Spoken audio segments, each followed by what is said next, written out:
Welcome to the latest episode of the Financial Frontier. I'm your host, Patrick Camuso. I'm very excited to introduce our guest today. His name is Ryan Bozarth. He's the co-founder and CEO of Dakota, which is a crypto-powered banking platform for businesses.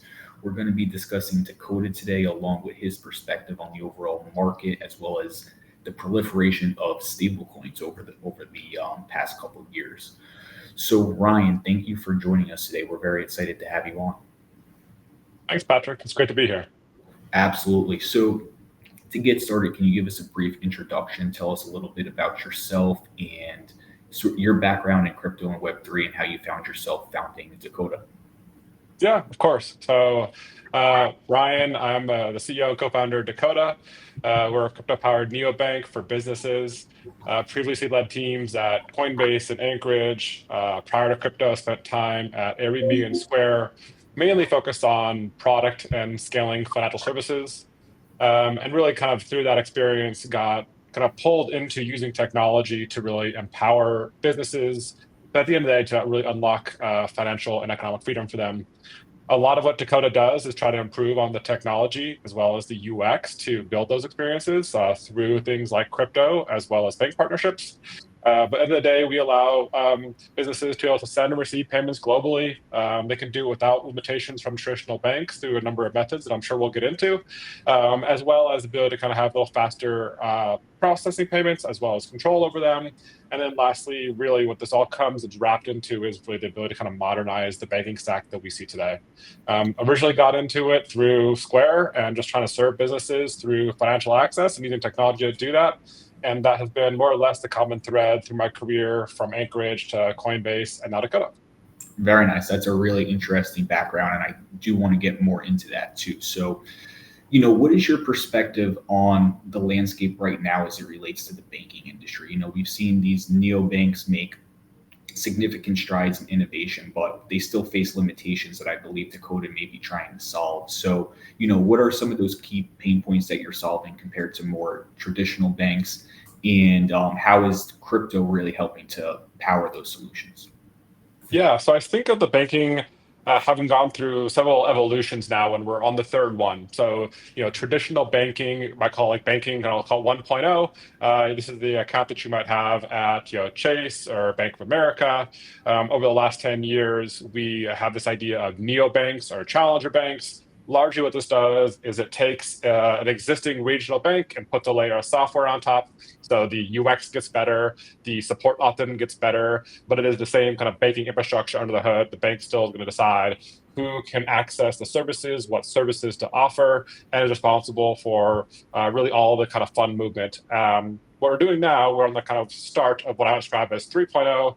This is going to be this crypto-powered neobanks where you now have the ability to kind of rethink the entire technology stack from the infrastructure all the way up to the UX. So this means you can speed up transactions much faster by opting in things like global bank networks. You can be able to hold assets on behalf of the customer, and the customer can actually retain ownership of their assets. So they're not going to be a liability on a bank's balance sheet. They're actually going to be able to hold the underlying reserve, whether that might be a dollar or a US Treasury or something else. And then you also get more access to different assets and asset classes for things like treasury management. Everything from dollars to treasuries to corporate bonds to money market funds being available in a traditional bank account for the first time. And all this does is speeds up those transactions, provides better access to treasury management services, and allows you to operate more globally for more people.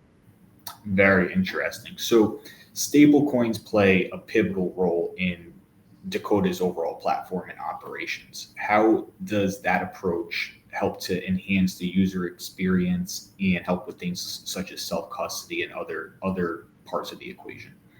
Yeah, so I'll provide a few different examples here. So one of them is that when you use Dakota, we are actually going to issue out a on-platform stablecoin that's fully backed by US Treasuries into an embedded wallet that you control. So for the first time, when you send your assets into an account like this, you're no longer putting them on a corporate balance sheet as a liability and exposed to the counterparty risk of traditionally what would have been maybe a regional bank.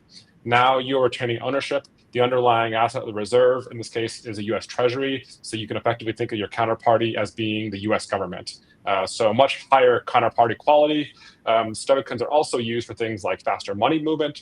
Because you're starting at a global asset, something that's on chain, you're able to have more intelligent kind of transaction routing. So if you tell me you want to move money to Europe or Asia or somewhere else, there's no need for me to start in a US bank account or somewhere else that might be where you're located, because I know where that transaction needs to go, and I can send the stablecoin to the closest point that I have in that destination. So in this case, maybe it's the closest bank partner to your recipient that might be in Spain.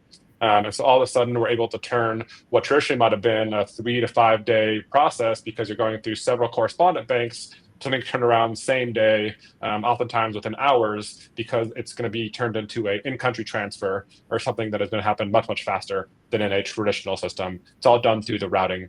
And then lastly, because you have these on-chain assets, and because they are effectively proxies for an underlying, in many cases, real-world asset, whether that's going to be treasuries or bonds or something else, you can offer a more kind of diverse treasury management solution. Very interesting. So it's really a combination of payment flexibility, being able to operate on a global scale, as well as improving the yield generation for the assets that they're holding while they can self-custody it. Yeah, that's right. Exactly. So, like you said, this is banking 3.0. It's sort of the next frontier of banking. Obviously, that brings unique opportunities and obstacles for a new company like you guys. So has there been any unique challenges that you face when it comes to things like regulatory compliance, customer trust, scalability, when you're comparing this to more traditional banks? Yeah, 100%. I think one is going to be the regulatory uncertainty. This is something that we set up today across 3 entities. We work with a number of downstream partners. Some of our entities are regulated, other times we're inheriting their compliance and regulation programs. But at the end of the day, there is going to be kind of more work to be done to build a business like this across both compliance and regulation. And there's more of a global aspect to it. So it's not this one regulatory body or one compliance program. It's how do you think about this across geographies as globally as possible. And so that's something that, as we see it evolve, and we hope that does evolve quite quickly, that is still going to be a certain amount of uncertainty and a certain amount of just like work that goes into building the capability around that uncertainty, and the ability to do that quite quickly and be able to react and respond as things change, because there's a dynamic environment, as many of us know. The other piece is going to be around things that are more crypto native and technology forward. So you are dealing with things like blockchains under the hood and fund movement. They provide a lot of benefits.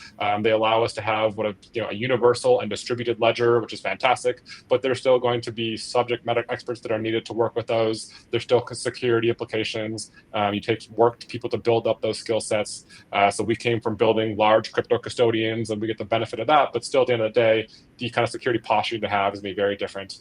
The work that goes into the underlying security of a product like this is also very different. And to be able to work with that, as well as just the blockchain itself, each network has their own kind of limitations, whether it's kind of processing speed, throughput, et cetera, and be able to adapt to those as well.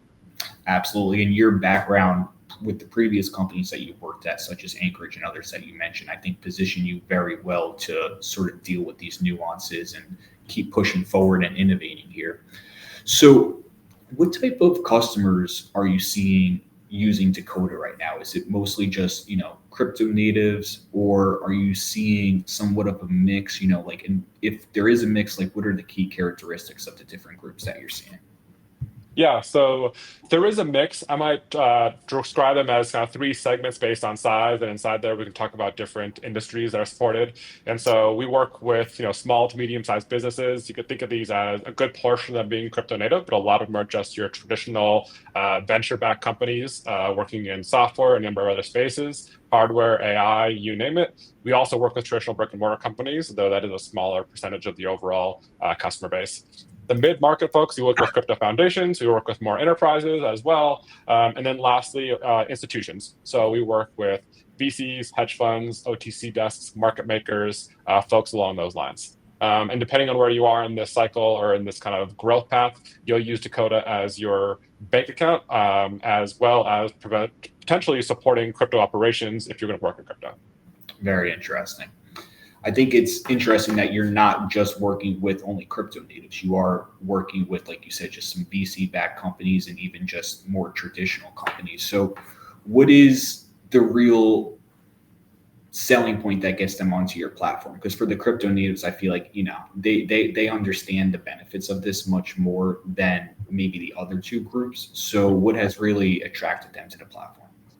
Yeah, so a couple things. One is going to be folks that are looking to diversify institutional risk. So they might have a bank account with a regional bank, whether it's through a neobank or just through a traditional bank, and they're going to watch what happened over the last couple of years with any number of incidents, from bank runs to data breaches to misledgering and a loss of customer funds, and look to Dakota to say, great, this is an access point for US Treasuries, and I can effectively hold my reserves on a claim on US Treasury.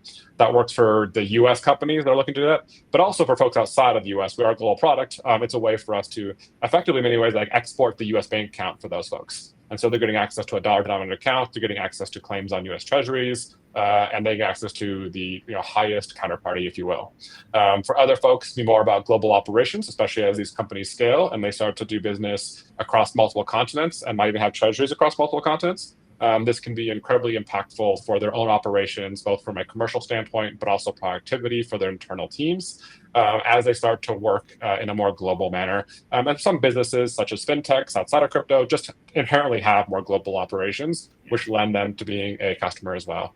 And then lastly, I'll say is just a diversity around treasury. And so folks will say, I can get access to maybe a CD inside my traditional bank account. I can get access to sometimes US Treasuries through a sweep account, but everything else is going to be off limits in my bank account. And so Dakota is a way for you to have really what looks and feels more like an institutional grade treasury management allocation and distribution across assets. Definitely.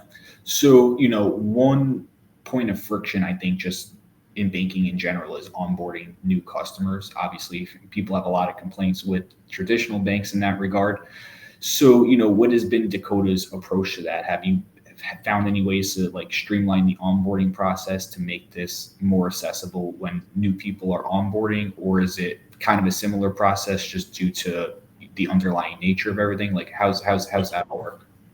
Yeah, we got a chance to see this a few times now. So we've worked through onboarding at some of the larger custodians we've worked with.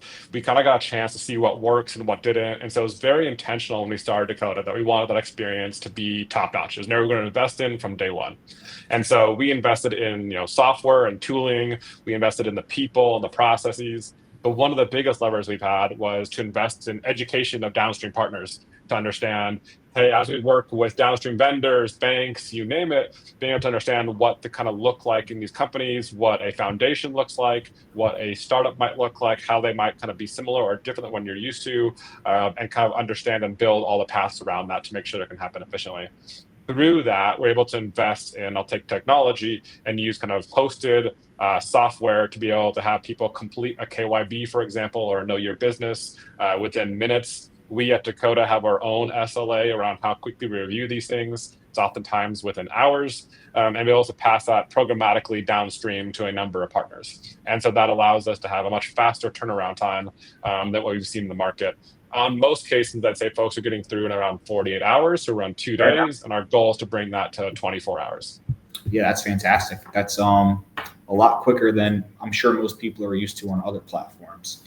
So what's the future look like for Dakota? You guys obviously have made a lot of progress so far. Are there new features that you guys are eyeing, partnerships or expansions in some form that we can expect in the coming months and years? Yeah, there's a couple pieces. So one is going to be the kind of unloved work that is incredibly important, which is the bank partner network under the hood, being able to continue to grow and establish that, both for things like resilience for our customers, but also the ability to move those funds faster through the system. The more partners you have, you can think of them as like nodes, the better options we have to make that payment a little bit faster. And so it goes from maybe 3 days to 1 day, 1 day to hours. And so that's going to be work that is surfaced through the speed of the transaction, but maybe not necessarily net new features in the product, but is a long-standing and incredibly important body of work for us, building those relationships, building that technology, et cetera. The other piece is going to be around more really supporting additional asset types. So we're largely a US dollar denominated account today. Being able to support more local currencies going forward is top of our list, as well as better treasury management solutions. So as we kind of mentioned, we have the ability now to support multiple asset classes, there's a whole bunch of portfolio allocation software you can build on top of that to really help people through that process find their own right risk-adjusted way of thinking about how they want to allocate their treasury and give them effectively what is a single click to go do that. Those are probably the biggest pieces. We're building in a settlement network as well, which is pretty exciting for a lot of our customers. So think of it as like global instant free transfers to our customer on Dakota, and then credit cards is a new one that's coming out here in a couple months. Very interesting. So you guys got a lot in the pipeline, it sounds like. So switching gears a little bit, looking ahead into 2025, obviously we have great market conditions right now. What developments do you expect just for crypto in general to dominate the conversation, and then also related to financial services? What is going to be some of the main themes that you're anticipating here? Yeah, I think we're going to see a lot of interest as we expect in crypto, but really through the lens of financial services. I think we've seen things like the kind of bridge acquisition through Stripe to kind of prove out some of these use cases where not only are you thinking about it as global money movement, but also now as a way to streamline your own internal operations for financial services. The ability to kind of move this money in the way that it is being done on a ledger today, I think is incredibly impactful to businesses of all sizes, but especially as you look to larger businesses. So I expect part of that narrative to be around the ability for larger companies to use this internally, and then also to use it with customers to build their own networks around the ability to kind of move these funds in real time and 24/7. I think we'll also see a lot more excitement and interest in the kind of work that's been done for the last couple of years around wearable assets, going from everything from financial services through securities, you name it. I think there's a lot of opportunity for us to start to kind of really see big players like BlackRock kind of lean into those or continue to lean into those to bring the education to the forefront and really start that growth as well. Absolutely. Absolutely. I don't disagree with you there.